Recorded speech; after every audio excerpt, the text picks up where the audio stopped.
ngayon, Lord God.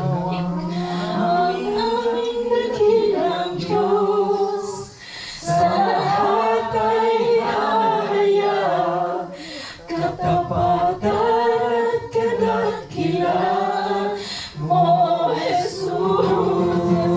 Yes, God, wala kaming tanging sasabihin, Panginoon, kundi ang kadakilaan at katapatan mo sa amin, Lord God. Yes, oh God.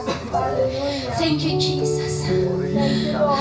Hallelujah. Thank you, Jesus. Oh, we praise your holy name, Father God. Hallelujah, Lord. Patuloy natin purihin ang Panginoon. Hallelujah. Oh, we praise you, God. Hallelujah. Nasa Panginoon.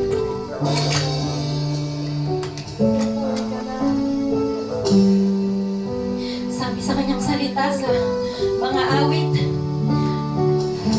chapter 147 verse 3, ang mga pusong wasak ay kanya ring lulunasan. Amen. Ang natamo nilang sugat, binigyan kagalingan.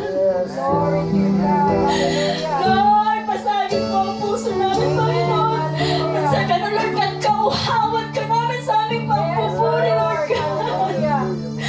Hallelujah, Jesus. Maraming salamat, Panginoon. Nagpapakumbaba kami, Lord God, sa iyong paanan, Lord God. Ibaba mo kami namin. Ito mo namin kung sinasabi, Lord God, wala kaming karapatan, Panginoon, na magpalaki sa aming mga sarili, Panginoon. Yes, oh God. Ikaw lang, Lord God, ang tanging namin itinalalas. Only you alone, Father God. Only you alone, Jesus. Hallelujah. Kaya samahan niyo ako, mga kapatid, na awitan ng ating Panginoon. Hallelujah. Patuloy na pasagin ang ating mga puso.